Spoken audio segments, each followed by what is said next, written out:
بعد میں پتا علی پہ نازل کرنا تھا میں نے، تو کیا کیا غلطی کر بیٹھا. پھر جبریل کو کہا کہ محمد کہا کہ علی کے سوا کسی کو نہیں بتانا، کیونکہ قرآن علی کا ہے. علی نے حسن سے کہا کہ کسی کو نہیں بتانا بیٹا، قرآن چھپا کے رکھو. انہوں نے حضرت حسین کو وصیت کی. یہ وصیتیں چلتی آئیں آخر کے حسن عسکری کے پاس آ گیا قرآن. لوگوں نے بہت تلاش کی، ڈھونڈا ادھر ادھر، کہیں سے مل جائے قرآن کہاں سے ملے، ہے ہی نہیں. یہ پھر کہتے ہیں ابو بکر عمر عثمان نے بیٹھ کے یہ قرآن بنایا. ہاں جی، یہ ان کے عقائد میں ہے. ہاں جی، کہ یہ قرآن بنایا ان بیٹھ کے. اور وہ اصل قرآن وہ امام کے پاس تھا. تو چھوٹا امام جو تھا اس نے مجھے کہتے ہیں بتایا کہ میں چھپنے لگا ہوں تو یہ قرآن، تو وہ غار میں گھس گیا قرآن لے کے تاکہ کوئی دیکھ کے جنت میں نہ چلا جائے. قرآن لے کے غار میں گھس گیا. کہتے قیامت کے قریب نکلے گا. میں نے کہا اسرافیل سور پھونکیں گے اس کے بعد ہی نکلے گا. اور لوگ اس پہ یقین کرنے لگے کہ مجھے کہہ گئے ہیں امام کہ جو کسی کی حاجتیں ہوں تم ہفتے میں ایک دفعہ ملاقات کی اجازت ہے، تم آ جایا کرو اور جو درخواستیں لے آیا کرو، میں ان کا جواب لے دیا کروں گا. وہ لوگ درخواستیں لے آتے، یہ درخواست کو کہتے بیٹا نہیں ہوتا، کہتے تنگ دست ہوں، وہ ساری لے جاتا. وہ جواب لکھ لاتا امام کی طرف سے، بھائی تجھے رزق ملے گا یا نہیں ملے گا، یہ کاروبار ہوگا نہیں ہوگا، اس طرح یہ ہے، وہ لکھ لاتا. وہ بڑھتا گیا سلسلہ. ہاں، جب فوت ہونے لگا تو اس نے اپنے بیٹے سے کہا کہ بیٹا یہ مفت کا مال ہے، بے وقوف بنانا لوگوں کو، تو اس کو نبھا لے، دولت ہی دولت ہے بس. اب وہ بیٹا آ گیا اس کی جگہ پر، لوگ بڑھنے لگ گئے، درخواستیں بڑھنے لگ گئی. اب وہ ایک دن جائے تو وہ تو ہفتہ تو اس کو وہاں بیٹھتے لگ جائے، وہ اگلا ہفتہ آ جائے، اتنی درخواستوں کا جواب کہاں لکھے جائے. تنگ آ گیا وہ. اس نے کہا جو میرے پاس دولت ہے وہی کافی ہے. اس نے کہا بھائی امام نے مجھے کہا ہے کہ اب میرے پاس نہ آنا. پہلے میں غیبوبت صغرا پر تھا، اب میں غیبوبت کبرا پہ جا رہا ہوں. اب نہیں میں کسی کو ملوں گا بس. یہ تو اب تو نکلے گا تو ملے گا. تو امام ابن تیمیہ نے لکھا ہے اپنی کتاب السنہ میں کہ میرے زمانے میں اس غار کے سامنے ایک گھوڑا کھڑا ہے اور زین کسی ہوئی اس پر اور لگام اس کی پشت پہ ڈالی ہوئی ہے. آگے سے ایک شخص نے لگام پکڑ رکھی ہے اور دوسرا شخص جو ہے وہ کہہ رہا اخرج یا امام اخرج یا امام اخرج، نکلا ہے امام نکلا، اخرج یا امام، وہ یہ کہہ رہا ہے.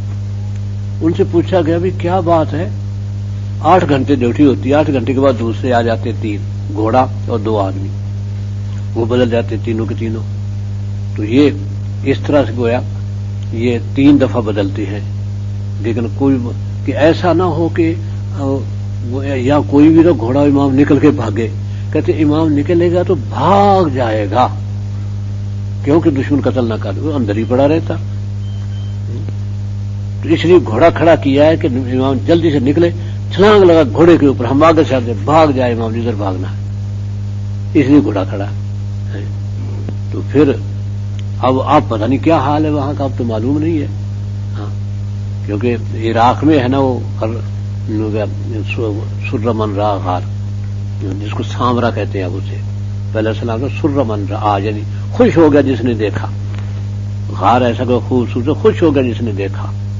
تو اب اس کا نام سامرا ہے. لیکن یہ ہے کہ صدام تو بڑا سخت تھا اس مسئلے میں. اب تو گھوڑے نہیں رہے ہوں گے وہاں، بہت ترقی کر گیا زمانہ. تو یہ ہیں اثنا عشری. ہاں جی، یہ امام نکلے گا تو وہ قرآن لائے گا، اس پر یہ عمل کریں گے. اس قرآن کو نہیں مانتے، کہتے ہیں مسلمان. یہ ان کو کہتے کہ ان کو کافر نہ کہو. عجیب بات ہے، اگر یہ کافر نہیں تو پتہ نہیں پھر اور کون کافر ہوگا جو اتنا بڑا دھوکہ دے رہے پوری امت کو ہے. اور لیکن آپ کے سامنے نہیں کہیں گے قرآن کی تلاوت ہوگی، اور ان میں سے کسی کو بھی قرآن نہیں آتا.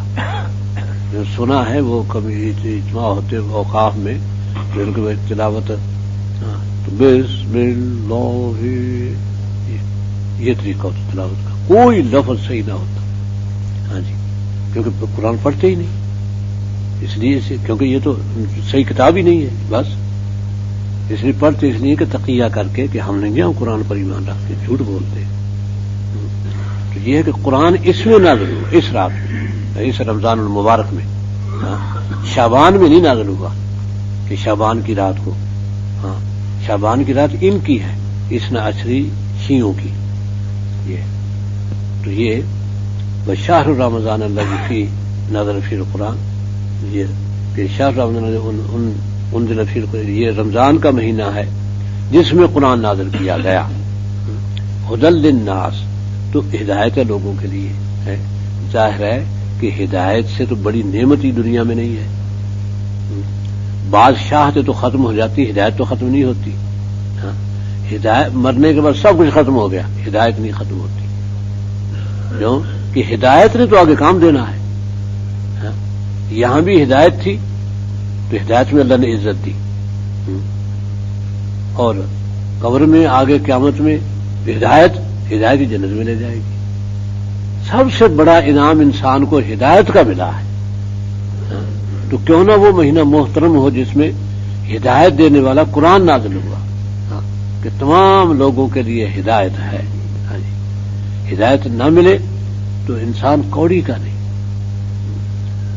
تو ہدایت ہی انسان کو انسان بناتی ہے، اس لیے یہ قرآن سب لوگوں کے لیے ہدایت ہے، اور وہ بینات من الہدی، اور ہدایت کی بڑی کھلی دلیلیں ہیں، کہیں الجھن رہنے ہی نہیں دی جاتی، ایسی صاف دلیلیں ہیں واضح، کہ عذر کر ہی نہیں سکتا کوئی کہ اللہ بات سمجھ میں نہیں آئی تھی، یہ کہہ ہی کوئی نہیں سکتا، لیکن بات سمجھ میں نہیں آئی تھی، اب کچھ سمجھنا ہی نہ چاہے، جیسے کہ سر سید خان تھا، مسلمان کہلاتا تھا، لیکن قرآن انگریز سے سمجھتا تھا، تو انگریز سے اتنا متاثر ہو گیا کہ سب کی تعویلیں کر ڈالی، قیامت بھی نہیں، اٹھنا بھی نہیں، فرشتے بھی نہیں، قرآن کا نزول بھی نہیں، جنت دوزخ نہیں، کچھ بھی نہیں، تو اب یہ جو نہ سمجھنا چاہیے اس کو اللہ نہ ہدایت نہیں ملتی، حالانکہ بینات ہے ہدایت کی، بینات والفرقان، فرقان فرق کرنے والا، یعنی کفر حق اور باطل میں فرق کر دیتا ہے، جو قرآن کا صحیح مطالعہ کرے گا، لیکن صحیح مطالعے کا مطلب ہے کہ تعلق ادھر اوپر ہو، اوپر سے تعلق ہٹا کے نہ چلے، تعلق اوپر ہو نبی صلی اللہ علیہ وسلم اور پھر صحابہ، کیونکہ صحابہ کی عملی زندگی نے دین سمجھایا ہے۔ اگر ماعز اسلمی گناہ نہ کرتا تو کیسے پتہ چلتا کہ زنا کی سزا، شادی شدہ اگر زنا کر لے تو اس کی سزا کیسے نافذ کی جائے، کیسے پتہ چلتا؟ آج یہ دلیل بن جاتی کہ نبی صلی اللہ علیہ وسلم نے اپنی زندگی میں یہ سزا دی ہی نہیں، یہ دلیل بن جاتی، کیونکہ آج بھی انکار کر رہے ہیں سنساری کا، آج یہ نئی روشنی والے یہ انکار کر رہے ہیں کہ یہ سزا نہیں دی جا سکتی، سنسار کر دو اس کو، جرم کیا کہ ان کا جرم ہی نہیں ہے، یورپ میں تو زنا کر لینا جرم نہیں ہے، وہ تو اپنی بیٹیاں لیے پھرتے ہیں کہ کوئی لڑکا لے جائے انہیں، ہماری جان چھوڑے، ہماری ستاتی اتنا، کوئی لڑکا لے جائے، اور وہ گویا اپنی بیٹی کی سہیلیوں سے کہتی ہیں، وہ گھر آتی ہیں تو کہ تمہارا کوئی بھائی نہیں ہے، انہیں کہو اس کو بھی کہیں دے جائے، ان کا تو یہ حال ہے، ان کے زنا کی سزا کیسے آئے گی؟ یہ زنا کی سزا کے وہ مخالف ہے، وہی نئی روشنی والوں کا ذہن ہے کہ سنسار نہیں۔ اگر نبی صلی اللہ علیہ وسلم نے اپنی زندگی میں سنسار نہ کیا ہوتا تو دلیل ہی کوئی نہیں تھی مسلمانوں کے پاس، دلیل لاؤ، نبی نے دی سزا، یہ نہیں دی تو پھر کہاں سے دلیل آ گئی؟ اس لیے ماعز اسلمی اور ایک عورت غامدیہ وہ تھی، دونوں نے کمال کر دیا، گناہ تو کر بیٹھے لیکن جس تن بدن میں آگ لگ گئی ہو، نہ ماعز اسلمی کو چین ہے نہ اس خاتون کو چین ہے، ماعز اسلمی کو سزا ہو گئی، سب نے دیکھ لیا، تو یہ کیونکہ اقرار خود کیا تھا، اور ابو بکر روکتے رہے، ماعز جانے دے، اللہ کے نبی نے سن لی تیری بات، تو جا توبہ کر، کیونکہ 4 اقرار ہونے تھے، اس نے ایک اقرار کیا تو ابو بکر نے روک دیا، آگے نہ اقرار کرنا، جا نہ کرنا، اس نے پھر کر لیا، آپ پھر چپ. پھر ابو بکر نے کہا اللہ کے نبی نے تیری بات سن لی، ماعز جا توبہ کر، اللہ تیرا گناہ معاف کر دے گا. نہیں جی وہ تو گناہ تو معاف ہو جائے گا، جو سیرت پہ یہ دھبا لگا یہ کیسے صاف ہوگا؟ کوئی چیز اب ناپاکی لگی کپڑے کو دھو دیا وہ پاک تو ہوگا کپڑا، لیکن یہ جو داغ پڑ گیا یہ کیسے جائے گا؟ یہ تھا ماعز کو کہ سیرت پر جو داغ لگ گیا یہ کیسے جائے گا؟ توبہ تو میں کر لوں گا. اس نے تیسری دفعہ اقرار کیا. پھر ابو بکر نے کہا کہ اب نہ اقرار کر ورنہ سزا لاگو ہو جائے گی. آگ اس نے چوتھی دفعہ بھی اقرار کر دیا. پھر نے اس نے تفصیلات پوچھی، پھر کہا کہ جاؤ اس کو سنسار کر دو. پھر جب ایک نے کہا کہ دیکھو کیسے سمجھایا ابو بکر نے، ماننا ہی نہیں، کتے کی موت مر گیا. فوراً ڈانٹا آپ نے، خبردار ایسی بات کہی تو اس کی توبہ پورے مدینے پہ تقسیم کی جائے، سارا مدینہ بخشا جائے. تمہیں کیا پتا؟ یعنی یہ قربانی کے اسلامی قانون میں مثال قائم کرنا اتنا بڑا اجر ہے کہ اس قربانی پر سارا مدینہ بخشا جائے. پھر ایسے وہ غامدیہ خاندان کی تھی، وہ کہ یا رسول اللہ میں زنا کر بیٹھی، تو وہ شادی شدہ تھی، تو مجھ پر حد نافذ کرے. آپ نے فرمایا نہیں نہیں، ایسے تو نے بوس و کنار کیا ہوگا اور بستر پہ لیٹ گئی ہوگی. کہنے یا رسول اللہ ماعز کی طرح نہ ڈالے. اندازہ کرے اس کے حوصلے کا، وہ ماعز کا جانتی تھی کہ ماعز کو کیا سزا ہوئی. یا رسول اللہ ماعز کی طرح نہ ڈالے، میرے پیٹ میں ناجائز بچہ ہے. اب تو بہت بڑا اقرار تھا. آپ نے اچھا پھر بچہ پیدا ہو لینے دو. اب آپ کو آپ نہ بلاتے، کیونکہ اقرار کرنے والا 4 اقراروں کے بعد بھی اگر کہے کہ نہیں نہیں نہیں میں اپنے اقرار واپس لیتا ہوں تو چھوڑ دیا جائے گا. جس نے خود اقرار کی ہے، گواہ آ جائیں تو وہ تو الگ بات ہے، ان کو تو کوئی، وہ تو گواہ آئے ہیں ان کا بس نہیں چلے گا، لیکن اپنے اقرار واپس بھی لے سکتا ہے. ہاں پھر بھی معافی ہو جائے گی. تو اب اگر وہ نہ آتی، جب پیدا ہوا بچہ بولے فوراً یا رسول اللہ بچہ پیدا ہو گیا میرا. آپ نے فرمایا کہ دودھ کون پلائے گا؟ تو دودھ پلا بچے کو. تو یہ رعایت تھی، نہ آئے بس، نہ آئے تو نہیں بلانا. دودھ پلا کے جب وہ بچہ 1.5 سال کا ہوا ہے تو ہاتھ میں روٹی کا ٹکڑا دیا ہوا. یا رسول اللہ یہ دیکھو دانت بھی نکلا، روٹی بھی کھانے لگ گیا، اب تو سزا دے دے. اندازہ کریں اسے چین ہی نہیں آتا کہ جو ڈھبا مجھے میری آبرو پہ لگ گیا. حالانکہ ماں بچے کو کتنا پیارا ہوتا ہے بچہ. کبھی اس حال میں ماں موت قبول کرے گی جب بچہ بھی 1.5 سال کا ہے. تو پھر آپ نے اس پر حد نافذ کی. ایسی ایک اور خاتون تھی کہ وہ کسی کنوارے لڑکے ساتھ وہ زنا کر بیٹھی. تو لڑکے کا باپ آیا نبی صلی اللہ علیہ وسلم کے پاس کہ یا رسول اللہ میرے لڑکے نے ہمسائے کی بیوی سے زنا کر دیا، تو مجھے لوگوں نے کہا کہ اس پر تو سنسار ہوگا. یہ تو پھر کسی نے بتایا کہ اگر 100 اونٹ اس کے میں دے دو بدلے میں تو بچ جائے گا، پہلے 100 اونٹ دے دیے. پھر کسی نے مجھے بتایا کہ یہ تو پورا نہیں ہوا معاملہ، یہ تو ایسا صحیح نہیں ہے معاملہ ہے. اب پھر میں آپ کے پاس آیا ہوں کہ اب میں کیا کروں، میرے بیٹے کی رہائی کیسے ہو؟ آپ نے فرمایا کہ تیرے بیٹے پر 100 اونٹ واپس، سنسار نہیں ہوگا، اسے صرف 100 کوڑے لگیں گے. یہ اور انس سے کہا کہ انس جاؤ اس عورت کے پاس کہ جس پر یہ الزام عائد ہو رہا ہے، کیونکہ نوجوان تو مان رہا ہے، خود سامنے ہے. وہ تو کہتا ہاں جی کیا زنا، ٹھیک ہے، صرف باپ ہی کے گواہی پر نہیں ہے آپ نے اس کو سزا دے دی. ہاں اس عورت کے پاس جب اگر وہ بھی اقرار کرتی ہے تو سنسار کر دینا. حضرت انس نے اسے اقرار کر لیا. ہاں جی اگر اقرار نہ کر تو اسے چھوڑ دیا. یہ نہیں کہا تھا کہ بھئی وہ دیکھو لڑکا کہہ رہا ہے، وہ تو مان رہا ہے، اس کو سزا بھی ہو رہی ہے. یہ بات نہیں بنتی. ہاں جی کسی نے اگر کہا ہے کہ میں نے زنا کیا ہے تو اسے یہ نہیں پوچھا جائے گا کس سے، یہ نہیں پوچھا جائے گا. ہاں تو اور تیری ساتھ والی کون ہے، یہ نہیں پوچھا جائے گا. وہ اسی کو سزا ملے گی جس نے 4 گواہی، اور اس کے 4 گواہیاں ضروری ہیں. حق کنوارا ہی ہو زنا کی 4 گواہیاں ضروری ہیں. تو اس عورت کو بھی سنسار، حالانکہ اسے پتا تھا زنا کی حد سنسار ہے، وہ اگر کہہ دیتی کہ نہیں ہاں میں اس نے کسی اور کے ساتھ کیا ہوگا، چھوڑ دیا جاتا. یہ نہ کہ نہیں سچ بتا، سچ یہ نہیں، بالکل نہیں، اصرار نہیں کرنا.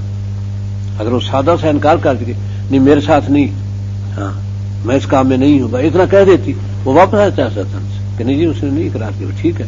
ہاں اقرار ہماری پولیس کی طرح نہیں کروانے. ہاں جی اس لیے یہ ہے کہ یہ ہے فرقان. ہاں جی کہ حق اور باطل میں فرق کر دیتا ہے قرآن. ہاں جی فمن شاہد منکم الشہر، لہذا جو گھر میں موجود ہو، شاہد حاضر ہو یعنی سفر پہ نہ ہو. ہاں جی تو جو حاضر ہو گھر میں، شاہدہ منکم تم میں سے، اس مہینے میں، شہر رمضان میں، فلیصم ہو تو روزے رکھے اس مہینے کے. فلیصم چاہیے کہ وہ اس مہینے کے روزے رکھے، کیونکہ یہ فرض کر دیے گئے. تو اب وہ رمضان کا شاب اپنا محرم کا روزہ اور دوسرے 3 دنوں کو جو روزے فرض ہوئے تھے، جو عدت من ایام وہ تھا نا، ایام معدودہ، چند دنوں کے لیے روزے، وہ سب معاف ہو گئے. بس اب وہ روزے نہیں رہے، اب یہ روزے آ گئے ان کی جگہ پر. رمضان کے روزوں نے وہ جگہ دے دی. تو وہ تو 12 مہینے میں 3 روزے ہر مہینے میں ہوتے، 12 36 ہوتے. ایک محرم کا بھی اس میں آ جاتا.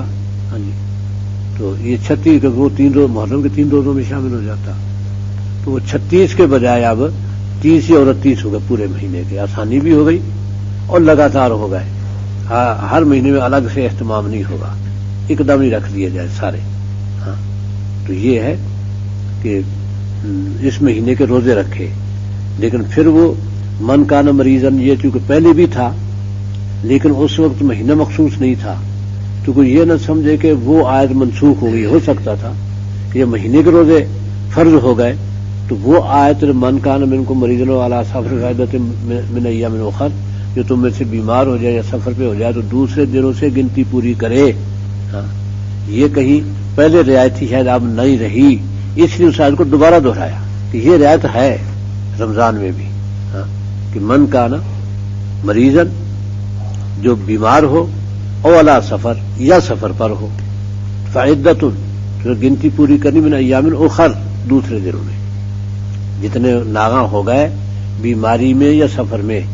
ہاں تو ان کی گنتی، یعنی روزہ معاف نہیں ہوتا، دوسرے دنوں میں ان کی گنتی پوری کر لو. ہاں معاف ہوتا ہے جب عمر اس گویا حالت میں پہنچ جائے کہ وہ روزہ اب نہیں رکھ سکتا. روزے بھی آ گئے گرمی کے، اور یہ چند گھنٹے پیاس نہیں برداشت کر سکتا، کمزوری اتنی آ گئی جسم میں. تو اس کے لیے پھر فدیہ، کہ یہ جو صدقۃ الفطر جو ہے نا، یہ اس کے برابر 1 روزے کا فدیہ. جتنے روزے 29 ہے تو گویا روزانہ کا فدیہ اس پہ لازم ہوگا. ایک ہی دفعہ دے دے یا روزانہ دیتا رہے الگ الگ، یہ اس کی مرضی ہے کہ اتنا فدیہ جو ہے وہ لاگو ہو جائے گا. ہاں جی تو یہ، اور عدۃ من ایام اخر یرید اللہ بکم الیسر ولا یرید بکم العسر، اللہ تعالیٰ تم پر آسانی چاہتے ہیں، لا یرید نہیں چاہتے، بکم تم پر عسر تنگی، یسر چاہتے ہیں عسر نہیں چاہتے. یسر آسانی اور عسر تنگی، اللہ تعالیٰ دین کو آسان کرنا چاہتے ہیں. ورنہ مریض اور مسافر کو نہ رعایت دیتے، رعایت دی باقاعدہ، ان کو رعایت ہے. ہاں جی اور ایسے ہی عمر رسیدہ یا جن کی دائمی بیماری میں مبتلا ہو گئے ہوں کسی، جیسے کہ کینسر ہے، اب یہ تو لا علاج بیماری ہے، اب تکلیف اتنی ہے کہ روزے نہیں رکھ سکتا، تو یہ بھی فدیہ دے گا. ہاں جی کیونکہ علاج نہیں ہے اس کا. اگر کہیں اس کا علاج ہو جائے، یعنی دیسی طب میں تو علاج ہے لیکن ادھر لوگ رجوع نہیں کرتے، لوگوں کا ہے اعتماد دوسری طب پر، کیونکہ ٹیکے بہت لگاتے ہیں، دھڑا دھڑ ٹیکے شروع ہو جائیں گے، اور ان کے وہ جو ہے ٹیسٹ وہ بڑے زبردست ہے جناب، اس مشین میں گھس جاؤ، اس مشین میں، اس مشین میں، وہ مشینوں پہ گھماتے رہتے ہیں. وہ 40-50 ہزار یا 60 ہزار وہ تو لگ گیا ٹیسٹوں پہ کہ اب تمہاری بیماری تشخیص ہوئی ہے کہ تمہیں کینسر ہے. کیسے پتا چلا؟ تم نے 60,000 لگائے مشینوں میں گھوم گھوم کے، تب پتا چلا. دیسی طب ہوتی تھی، نبض پہ ہاتھ رکھا حکیم نے 5 منٹ میں سب کچھ بتا دیا تمہارے جو کیا ہے. اس کو ہم نے چھوڑ دیا اپنی طب کو، کیونکہ ہم امریکہ کے ماتحت تھے. امریکہ نے ادھر نہیں آنے دیا. اس طب کو ترقی ہوتی، کوئی بیماری لا علاج نہیں ہے. ہاں جی، اس بیماری کے ہر بیماری کا علاج موجود ہے. ہاں جی، تو یہ بہرحال ایسا بیمار جو دائمی مریض ہو اس کے لیے روزہ فدیے میں تبدیل ہو جاتا ہے، مستقل ہے ہمیشہ کے لیے. اور آسانی چاہتے ہیں اللہ تعالیٰ، تنگی نہیں چاہتے. کیونکہ روزے کہ یورپ والے جو ہے نا، ان کی جو تحقیقات ہیں وہ کہتے ہیں کہ مسلمان قوم اس لیے بہادر ہے اور اس لیے زیادہ صحت مند ہے، پوری دنیا میں مسلمان زیادہ صحت مند، بیماریاں تھوڑی ہیں مسلمانوں میں. اب جو زیادہ بڑھ رہی ہیں یہ مغربی تہذیب کو اپنانے کے نتیجے میں. وہ کہتے ہیں چونکہ ان میں روزہ ہے. روزہ جو ہے نا 1 مہینے کے روزے وہ سال بھر کی بیماریاں ختم کر دیتے ہیں. یہ انہوں نے تحقیق کی کہ جس قوم میں روزے کی